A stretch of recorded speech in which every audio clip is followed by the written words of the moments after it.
Hey guys, Mike Murtis Gamer Logic here, and today we are going to be doing a Super Famicom unboxing. Very excited. Basically, a reader of mine over at OnlineLogic.com has kind of been sending me some Super Famicom games, and he finally got around to asking me how I actually play them. And I told him that I really didn't feel like breaking the tabs on my Super Nintendo, so I just play it through a Super Nintendo and a Game Genie. And he said, well, keep an eye on your doorstep because I'm going to send you something really cool. And sure enough, what he sent me was actually a in-the-box Super Famicom system. And I have never really used a Super Famicom before. I've always wanted one.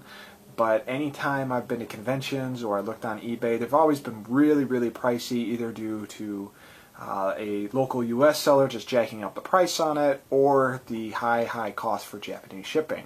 So since I've never unboxed one of these suckers before, I figured I'd do so on a video here, and we can kind of compare the Super Famicom to the Super Nintendo. So right away, right off the bat here, you can kind of tell that the system design is quite different from the Super Nintendo, which you see on the left there. The basic principle is the same, it's still a top loader, but the overall buttons and even the controller is a little bit different as well, which I will demonstrate as well. But one thing that you normally see on the American version of a Super NES box is actually the print on the back. It's actually a full cardboard box. That's not the case with this. It's actually just styrofoam. So let's pop this thing open and see what we got here.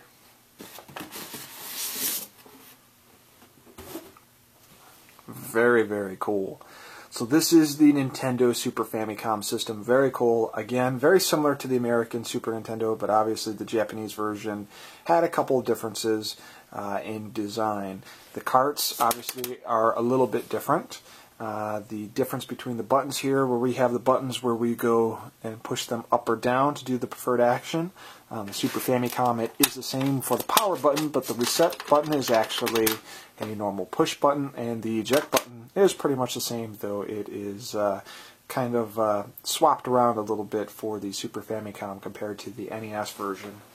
Take this thing out of the box here and take a little closer look at it. A little yellowed, but I'm not going to complain because, again, it was free. Looking at the back of this, same basic design as a Super Nintendo. You got your multi-AV out, your RF out, your channel 1, channel 2, which again, if you're using RF on a Japanese device, I believe you got to tune your TV somewhere between like 92 and 98, I believe. I don't remember offhand. DC power adapter. Now, I don't think there is a power adapter here. This is buried on the back of the box, but I have read up on these, and I believe you can actually use a Sega Genesis Model 1 power supply on a Super Famicom, and it'll be fine. Looking at the back here, there's the expansion port that we really never got a use for, at least first party wise, for the Super Nintendo, but over in Japan there were a couple uses for this, I believe. The main one was, I think it was the Satellaview, which was a online internet gaming system, kind of similar to Sega Channel over here. It had some exclusive games and stuff like that on it. You could download games, you got the attachment, and hooked it up below, and certain games had updates as well as other things, so kind of cool for that. And very cool, the actual Super Famicom manual in really, really, really good shape. Thank you very much, Sengetsu.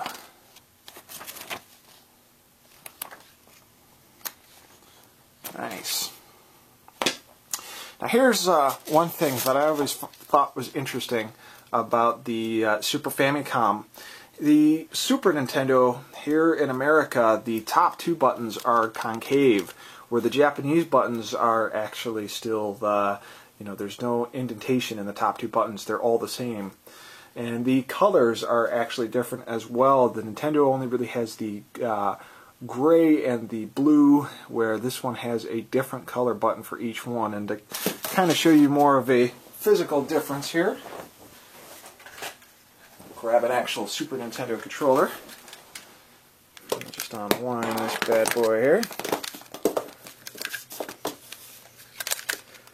So really it's more of a purple and a lighter purple, or a blue, but there you go. quite a difference there. You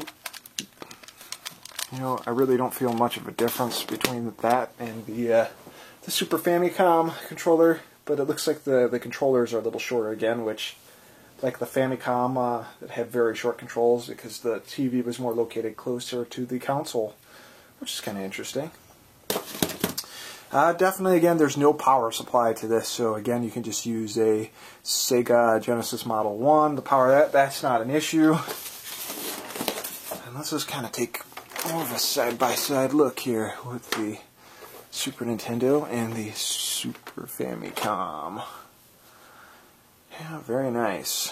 And as you can see, I got my Super NES Power Pack here. This should fit in nicely with that. I have the region bypass chip in there, so it should play on the Super Famicom without an issue. The American multi-AV adapters are the same, so I won't have an issue switching in between the systems itself. That'd be kind of nice. I could play my Super Famicom library on the actual Super Famicom. So Zangetsu, thank you again very, very much for sending this to me. I owe you one, buddy. And that's pretty much it for my unboxing video of the Super Famicom. Peace, guys.